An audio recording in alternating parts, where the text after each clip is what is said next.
اللہ من الشیطان الرجیم بسم اللہ الرحمن الرحیم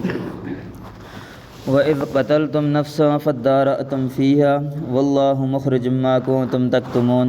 فَقُلْنَا اضْرِبُوهُ بِبَعْضِهَا كَذَلِكَ يُحْيِي اللَّهُ الْمَوْتَى وَيُرِيكُمْ آيَاتِهِ لَعَلَّكُمْ تَعْقِلُونَ بنی اسرائیل کا تذکرہ چل رہا تھا کہ ان کو اللہ رب العزت کی طرف سے ایک گائے ذبح کرنے کا حکم ملا۔ یہاں پر اللہ رب العزت بھی انہی باتوں کا تذکرہ کر رہے ہیں کہ فرماتے ہیں وَإِذْ قَتَلْتُمْ نَفْسًا فَادَّارَأْتُمْ فِيهَا، جب تم نے قتل کیا ایک نفس کو اور پھر اس کے بعد تم اس قتل کو ایک دوسرے کے اوپر ڈالنے لگے۔ ایک کہنے لگا کہ فلاں نے قتل کیا ہے، دوسرا کہنے لگا دوسرے نے قتل کیا ہے، ایک دوسرے کے اوپر بات ڈالنے لگے۔ وَاللَّهُ مُخْرِجٌ مَا كُنْتُمْ تَكْتُمُونَ، اللہ رب العزت ظاہر کرنے والا ہے، اللہ رب العزت ظاہر کرنے والا ہے مَا كُنْتُمْ تَكْتُمُونَ، جس چیز کو تم چھپاتے ہو، یعنی تم انسانوں سے چھپا لو گے لیکن اللہ رب العزت سے نہیں چھپا سکتے۔ فَقُلْنَا اضْرِبُوهُ بِبَعْضِهَا، ہم نے حکم دیا کیا کریں جی، جو گائے ذبح کی ہے اس کا کچھ حصہ اس مقتول کے جسم کے ساتھ لگائیں، اس مقتول کے جسم کے ساتھ ٹچ کریں۔ كَذَلِكَ يُحْيِي اللَّهُ الْمَوْتَى، اللہ رب العزت ایسا ہی زندہ کرے گا مردوں کو۔ وَيُرِيكُمْ آيَاتِهِ لَعَلَّكُمْ تَعْقِلُونَ، اللہ رب العزت دکھاتا ہے اپنی قدرت کی نشانیاں، کس لیے؟ لَعَلَّكُمْ تَعْقِلُونَ، اس لیے کہ تم سمجھ جاؤ، تم اسے سبق حاصل کرو، سمجھ جاؤ۔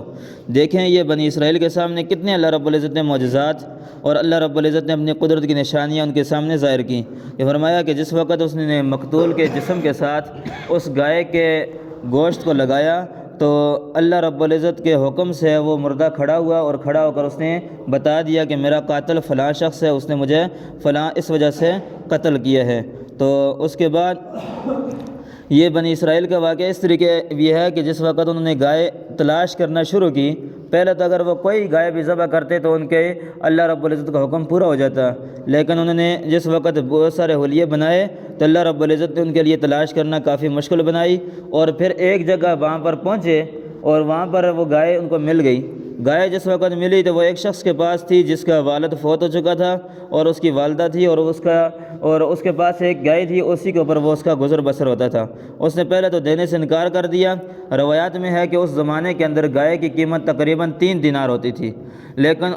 اس نے دینے کا انکار کیا تو یہ مجبور تھے، ان کو ہر صورت لینی تھی، تو انہوں نے ایسا کہا کہ آپ جس قیمت پر بھی ہمیں دیں گے ہم اس سے لیں گے۔ تو اس شخص نے یہ قیمت رکھی، کہنے لگا کہ آپ ایسا کریں، اس گائے کو ذبح کریں اور اس کے بعد اس کا جو چمڑا اتاریں گے اس چمڑے کے اندر سونا بھر کر مجھے واپس کریں تو پھر میں اس شرط پہ آپ کو گائے دوں گا۔ آخر مجبور ہو کر ان کو اسی شرط پر گائے لینی پڑی۔ اس سے یہی کہ ہمیں سبق یہ بھی ملتا ہے کہ ایک چیز کو مہنگی کر کے دینا،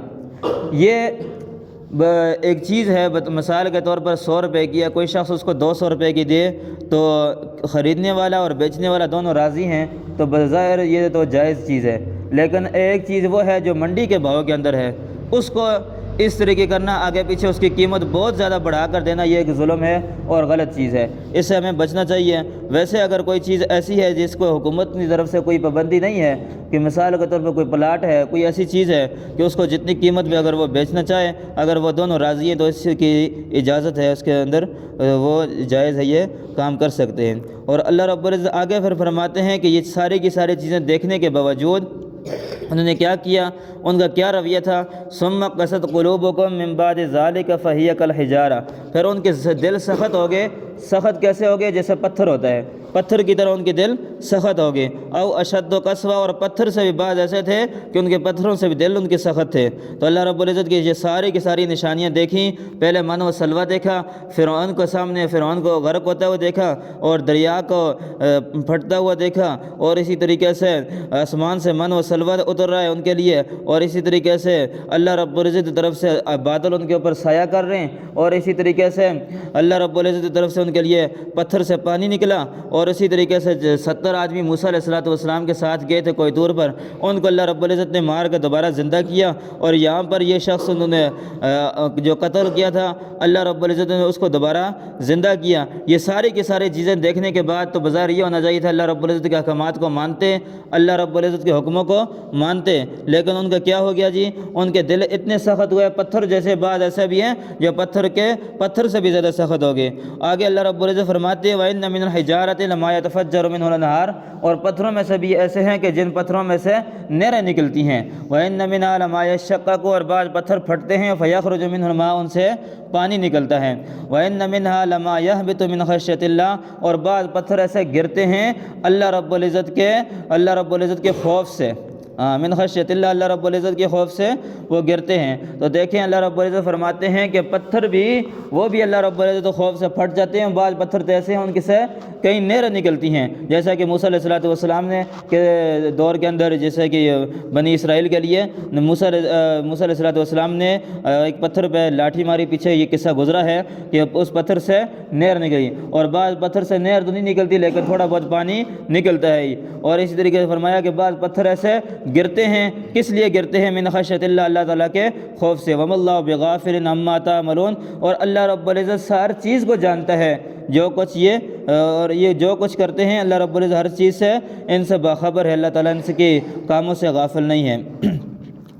آگے ایمان والوں کو اللہ رب العزت حکم دیتے ہیں کہ فرمایا کہ افتطمعون ان یؤمنوا لکم وقد کان فریق منہم یسمعون کلام اللہ، اور ایمان والوں کو یہ حکم مل رہا ہے کہ تمہیں ابھی بھی طمع ہے ان سے یہ تمہاری تصدیق کریں گے، حالانکہ ان میں سے گروہ ایسا بھی تھا یسمعون کلام اللہ، جو اللہ رب العزت کے کلام کو سنتے تھے، اللہ رب العزت کے کلام کو سنتے تھے،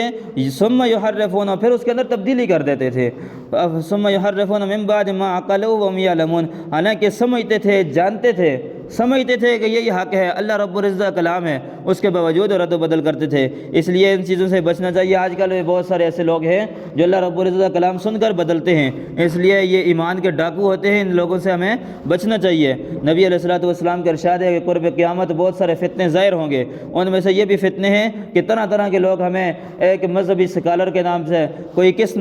کس نام سے ہمیں انٹرنیٹ کی دنیا میں ملتے ہیں، اور پھر نوجوان ہمارے اس کی طرف جاتے ہیں، اور پھر کرتے کرتے ان کے تابع بن جاتے ہیں، اور پھر کئی ایسے جو پڑھے لکھے نوجوان سمجھنے والے اس کے باوجود ان کی ایسے ہو جاتے ہیں جیسے پیچھے اللہ رب العزت نے فرما دیا کہ ختم اللہ علی قلوبہم، کہ ان کے کانوں پہ اور اسی طریقے سے ان کی آنکھوں پہ مہر لگ جاتی ہے۔ اس لیے ہمیں رب العزت سے پناہ مانگنی چاہیے، اللہ رب العزت ہم سب کی حفاظت فرمائے کہ ایسے ایمان کے ڈاکوؤں سے جو قرآن کو سمجھتے ہیں، قرآن کو سمجھتے ہیں کہ یہ حق ہے، لیکن اس کے باوجود اس کو بدل کر اپنی طریقے سے اپنے خواہشات کے مطابق اس کا ترجمہ کرتے ہیں، خواہشات کے مطابق اس کی تفسیر کرتے ہیں، تو ایسے لوگوں سے ہمیں بچنا چاہیے۔ اللہ رب العزت فرماتے ہیں کہ ثم یحرفونہ، تو پھر اس کے بعد کیا کرتے تھے؟ یہ اس کو تبدیل کر دیتے تھے، قرآن کو تحریف کرتے اور اللہ کے کلام کی تحریف کرتے، من بعد ما عقلوا، سمجھنے کے بعد اور جاننے کے باوجود یہ اس کو سمجھتے تھے، جانتے تھے یہی حق ہے، لیکن اس کے باوجود اس کے اندر ترمیم کرتے تھے۔ وَإِذَا لَقُوا الَّذِينَ آمَنُوا قَالُوا آمَنَّا، آگے اللہ رب العزت کی ان کی چلاک بازیاں بیان فرماتے ہیں کہ جس وقت یہ ایمان والوں کے ساتھ ملتے ہیں تو کیا کرتے ہیں جی؟ کہتے ہیں ہم ایمان قبول کر چکے ہیں، ہم اسلام کے اندر داخل ہو چکے ہیں، ہم نے ایمان قبول کر لیا ہے۔ وَإِذَا خَلَا بَعْضُهُمْ إِلَىٰ بَعْضٍ قَالُوا أَتُحَدِّثُونَهُم بِمَا فَتَحَ اللَّهُ عَلَيْكُمْ لیحاجوکم بعند ربکم، اللہ رب العزت فرماتے ہیں کہ یہ ایمان والوں کے سامنے ملتے ہیں تو یہ کہتے ہیں ہم ایمان قبول کر چکے ہیں، لیکن جس وقت آپس کے اندر جاتے ہیں ایک دوسرے کے سامنے یہودی ملتے ہیں تو وہ ایک دوسرے کہتے ہیں کہ آپ ان کے سامنے کیوں کہتے ہیں کہ ہم نے ایمان قبول کر چکا ہے، حالانکہ وہ تو حق مذہب ہے، وہی حق ہے۔ یہ قیامت والے دن اللہ رب العزت ہم جس وقت پیش ہوں گے تو ہمارے خلاف یہ دلیل کے طور پہ پیش کریں گے، اس لیے آپ یہ لفظ نہ کہا کریں کہ آپ ان کے سامنے یہ جا کر نہ کہا کریں کہ ہم ایمان قبول کر چکے ہیں، تو اللہ رب العزت سے تو وہ نہیں چھپا سکتے، لوگ مخلوق سے چھپاتے تھے، لیکن اس صحابہ کرام کو اس وقت یہ کہتے تھے کہ ہم ایمان قبول کر چکے، لیکن حقیقت میں ایمان قبول نہیں کیا تھا۔ اسی طریقے سے یہ واقعہ حضرت عبداللہ بن سلام رضی اللہ تعالیٰ عنہ جو یہودیوں کے بہت بڑے عالم ہیں، یہ جس وقت مسلمان ہوئے انہوں نے بھی اس بات کا اقرار کیا تھا کہ جس وقت کوئی یہ یہودی اس طریقے کی بات کرتے تھے ہم خفیہ طور پہ یہ بات کہتے تھے کہ آپ مسلمانوں کے سامنے یہ نہ کہیں کہ ہم نے ایمان قبول کیا ہے، اس لیے کہ وہ بطور دلیل اللہ رب العزت کے سامنے اس چیز کو پیش کریں گے۔ اور اللہ رب العزت کیا فرماتے ہیں کہ افلا تعقلون، حالانکہ یہ جانتے ہیں، جاننے کے باوجود یہ سارا کا سارا کام کرتے ہیں، اس لیے کہ اللہ رب العزت ہم سب کی حفاظت فرمائے کہ ایسے کاموں سے جو سمجھنے کے باوجود، ایک تو ایسا ہے نا کہ جو جانتا ہی نہیں ہے، جو سمجھ نہیں ہے کہ کیا ہے کیا نہیں ہے، ایک ایسا انسان ہے جو سمجھتا ہے، جانتا ہے کہ یہ حق ہے، یہ حق بات ہے، لیکن اس کے باوجود حق بات کو چھپائے، تو اس سے بڑھ کر اور بدبخت کون ہو سکتا ہے۔ اللہ رب العزت ہم سب کو ایسی ضد اور عناد سے ہم سب کی حفاظت فرمائے، جو کچھ کہا سنا گیا کہنے سننے سے زیادہ عمل کرنے کی توفیق دے۔